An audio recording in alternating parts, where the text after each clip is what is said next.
So hello student, कैसे हैं आप सब। आई होप सब अच्छे होंगे एंड मैं भी अच्छा हूँ।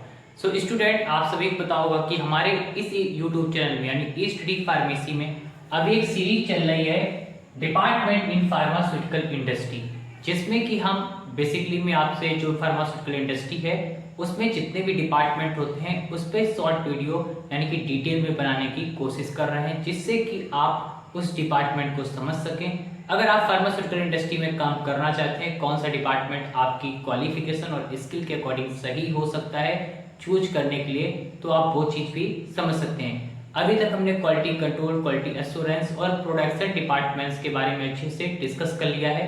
अगर आपने अभी तक वीडियोस नहीं देखे तो जाके आप देख सकते हैं, मैंने आपको लिंक प्रोवाइड कर दी है डिस्क्रिप्शन बॉक्स में। Now today we will discuss about the research and development department. Okay, so आज के इस वीडियो लेक्चर में हम लोग डिस्कस करने वाले हैं रिसर्च एंड डेवलपमेंट डिपार्टमेंट के बारे में। सबसे पहले समझते हैं कि ये होता क्या, ये सारी चीजें हम देखेंगे। सबसे पहले तो समझते हैं कि इसमें कौन कौन से टॉपिक पढ़ने हैं, ठीक है। इसके अंदर हम क्या क्या चीजें पढ़ेंगे वो सबसे पहले हम लोग समझ लेते हैं, ठीक है। सो अगर हम बात करते हैं रिसर्च एंड डेवलपमेंट में हम क्या क्या पढ़ेंगे, तो सबसे पहले तो हम पढ़ेंगे रिसर्च एंड डेवलपमेंट होता क्या है। After that we will also discuss the key division and function. Okay,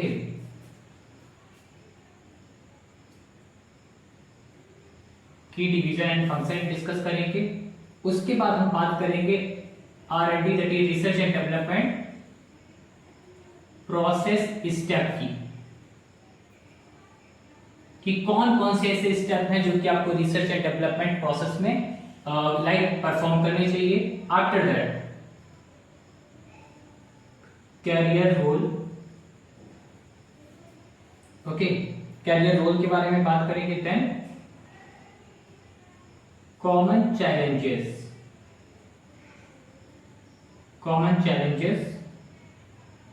then future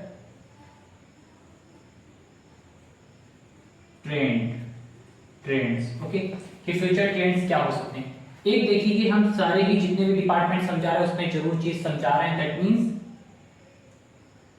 how to search and apply for job.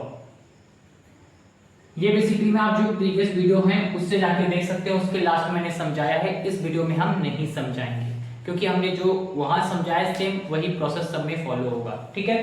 अब ये वीडियो लेंथी ना हो जाए, इस वजह से आज के वीडियो लेक्चर में हम लोग इन दो पॉइंट को डिस्कस करेंगे। पार्ट 1 यानी इसके पार्ट में वीडियो आएंगे, पार्ट 1 में हम ये डिस्कस करेंगे, पार्ट 2 में हम लोग ये दो हेडिंग डिस्कस करेंगे और पार्ट 3 में ये दो हेडिंग डिस्कस करेंगे। और ये वाला जो है हम प्रीवियस जो हम लाइव डिस्कस कर चुके हैं डिपार्टमेंट, उसका वीडियो आपको लिंक प्रोवाइड कर देंगे डिस्क्रिप्शन बॉक्स में, जाके देख लेना। उसमें ये वाला टॉपिक हमने समझाया है और सब में सारे डिपार्टमेंट में सेम होगा, तो अब हम इस टॉपिक को नहीं डिस्कस करेंगे, ठीक है। तो सबसे पहले इस बोर्ड को साफ कर लेते हैं। बोर्ड को साफ करके हम अपनी जो आज की हेडिंग है रिसर्च एंड डेवलपमेंट, सबसे पहले वो समझते हैं आज। सो फर्स्ट हेडिंग हम लोग की क्या रहेगी, R&D। Basically R&D is refer for the research and development। Okay, so ये एक डिपार्टमेंट होता है रिसर्च एंड डेवलपमेंट। अब देखिए समझते हैं रिसर्च का मीन्स क्या होता है। Re means again, search means search, तो again means which are existing या एग्जिस्ट, जो चीजें एग्जिस्ट कर रही हैं उसको रिसर्च करना, यानी जो चीज एग्जिस्ट है उस पे कोई चीज को लाइक आप कोई इनोवेशन करना, कोई चीज मॉडरेट करना। सपोज दैट जैसे टर्मरिक है, ओके, सपोज दैट एग्जांपल हम अगर ले लें टर्मरिक मींस हल्दी जो होती है इसमें एक्टिव जो थेरापेटिक आपका इंग्रेडिएंट होता है वो क्या होता है, कुरकुमिन, या बोल सकते हैं this is the chemical constituent of the turmeric। okay, active chemical constituent।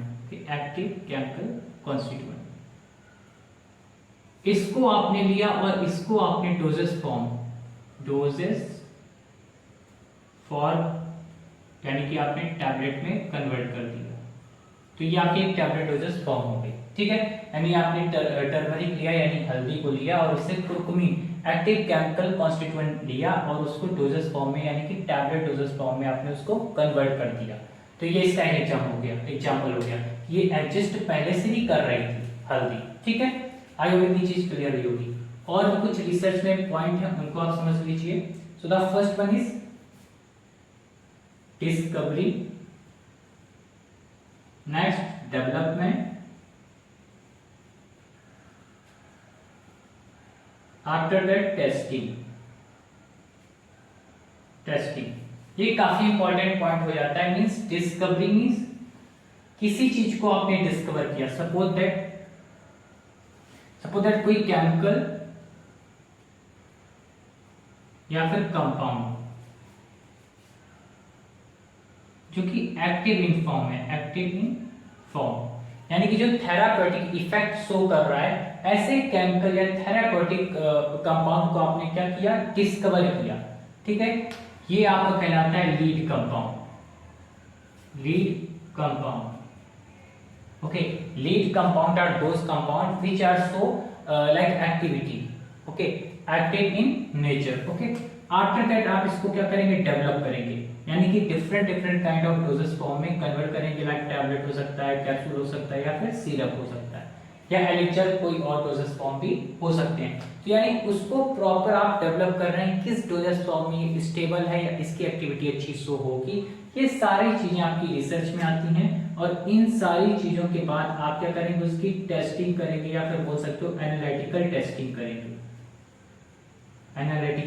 Testing perform करेंगे। ओके, सो आई होप इतनी चीजें आपको क्लियर नहीं होंगी।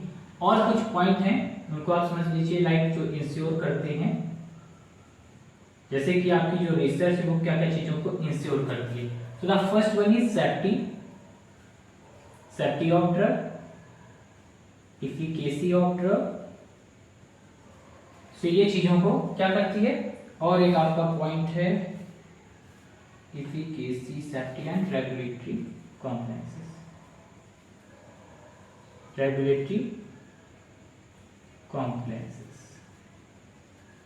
Regulatory what is a regulatory compliances? So regulatory means जो रेगुलेटरी गाइडलाइंस है, यानी कि यूएस एफडीए, एमएचआरए है ना, इनकी जो रेगुलेटरी गाइडलाइंस हैं उसमें जो भी कॉम्प्लेंसेस आ रही हैं आपकी डोजेस फॉर्म में, ठीक है, यानी उसके अकॉर्डिंग कोई कॉम्प्लेंसेस आ रही हैं, तो सबसे पहले आप उस पर रिसर्च करेंगे कि क्यों ऐसी चीजें आ रही, क्यों कॉम्प्लेंसेस आ रही हैं। आफ्टर दैट उसको आप जब उसका सॉल्यूशन उसके बाद आप ढूंढेंगे और उसको इम्प्लीमेंटेशन करके उस डोजेस फॉर्म को स्टेबल आप बनाएंगे। सो ये सारी चीजें आपकी आ जाती हैं रिसर्च में।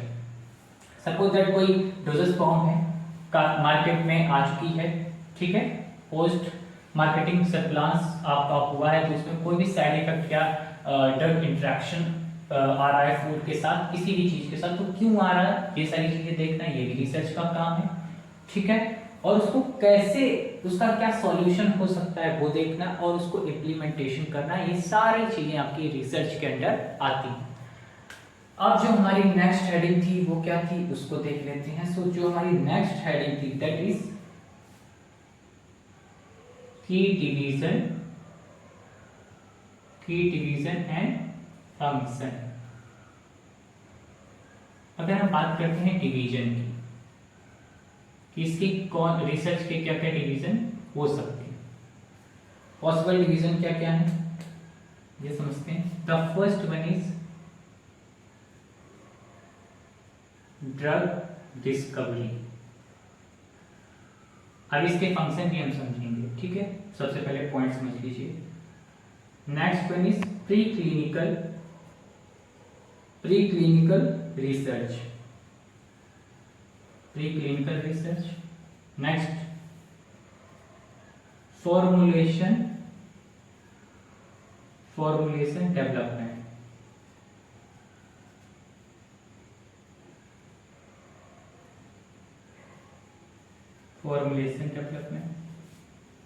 इसके बाद जो है आपका एनालिटिकल डेवलपमेंट।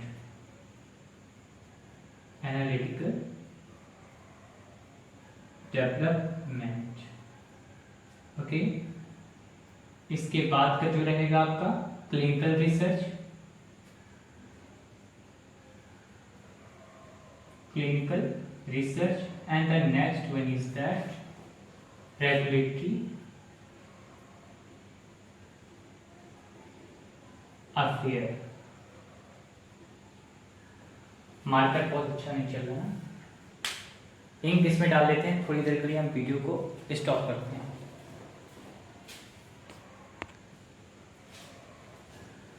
ओके स्टूडेंट, सो अगर बात करते हैं फर्स्ट की यानी ड्रग डिस्कवरी, तो ड्रग डिस्कवरी जैसे कि मैंने आपको पहले ही बताया था, जो आपका लीड कंपाउंड होता है यानी जो भी फार्मास्यूटिकल एक्टिव कंपाउंड होते हैं उन सारी चीजों को या कोई भी केमिकल डिस्कवर करना, ये आपकी ड्रग डिस्कवरी के अंडर आता है।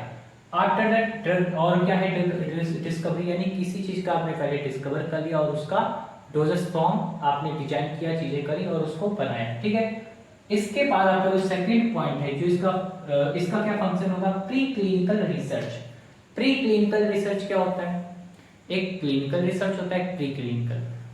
प्री क्लिनिकल यानी क्लिनिकल से पहले, ये एनिमल्स में परफॉर्म की जाती है। किसमें परफॉर्म की जाती है, एनिमल्स में, ठीक है। प्री क्लिनिकल स्टडी जो होती है एनिमल्स में होती है, यानी कि जब आपकी डोजेस फॉर्म बन जाती है तो वो सेफ है, नहीं सेफ है, या उसकी एफिकेसी है, ये सारी चीजों को चेक करने के लिए आप प्री क्लिनिकल स्टडी करते हैं। अगर सारा डाटा सही होता है then you can do this study, that is clinical research. Clinical research जो होती है, ठीक है, इसके अंदर आता है clinical trial. Clinical trials first phase है ना, जो होता है आपका first phase two third phase, ठीक है। एक आपका इसमें और फेज होता है दैट इज फोर्थ फेज। तो फोर्थ फेज जो होता है पोस्ट मार्केटिंग फेज होता है। दैट मींस जब आपकी मेडिसिन मार्केट में आ जाती है देन ये फेज काम करता है और इसमें आपका फार्माकोविजिलेंस सेक्टर काम करता है, ठीक है। अगर हम बात करते हैं नेक्स्ट वन फोर्थ वन की, तो ये आपका फॉर्मुलेशन डेवलपमेंट। फॉर्मुलेशन डेवलपमेंट जो है इसका फंक्शन क्या है, इस पे आप डिफरेंट फॉर्मुलेशन यानी कि आप टैबलेट, कैप्सूल, सिरप, यानी किसी भी तरीके के पीटीसी या एलेक्सर भी हो सकता है, कई सारे डोजेस फॉर्म होते हैं, ठीक है। तो यानी कि आप फॉर्मुलेशन को डेवलप कर रहे हैं, यानी कि एक फॉर्मुलेशन को डिजाइन कर रहे हैं, किस ये जो आपका जो थेरापेटिक रहेगा, इफेक्ट रहेगा मेडिसिन का, वो कितना स्टेबल रह सकता है किस डोजेस फॉर्म में, ये सारी चीजें रिसर्च में देख के आप उसको उस फॉर्म में कन्वर्ट करेंगे, ठीक है। Next one is analytical development. Analytical development में क्या है कि उसकी टेस्ट क्या क्या होने चाहिए, पैरामीटर्स होने चाहिए, उन सारी चीजों को डेवलप करना आपका आ जाता है एनालिटिकल डेवलपमेंट। और उसके बाद जो 6th मंथ आपका रहेगा regulatory affairs. So regulatory affairs for R, A. R A क्या होता है कि रेगुलेटरी यानी रेगुलेशन के अकॉर्डिंग जो सारी चीजें होंगी लाइक यूएसएफडीए, ये सारी चीजें गाइडलाइंस है, उसको प्रॉपर फॉलो किया है नहीं किया है मेडिसिन ने, ये सारी चीजें आप रेगुलेटरी अफेयर्स में देखोगे, तो इतना सारी चीजें आप देखो, ठीक है। सो आज के वीडियो में बस इतना ही, मिलते हैं नेक्स्ट पार्ट यानी कि पार्ट सेकंड में, और भी लाइक जो भी इसके फर्दर डिस्कशन है उसके साथ। अगर वीडियो अच्छा लगा तो लाइक सब्सक्राइब शेयर कर देना, अपने दोस्तों को भी शेयर कर देना, ताकि वो भी इस इंफॉर्मेशन से चीज़ों को समझ सकें और आगे बढ़ सकें। Thanks watching this video and मिलते हैं नेक्स्ट वीडियो में, तब तक के लिए बाय, ओके।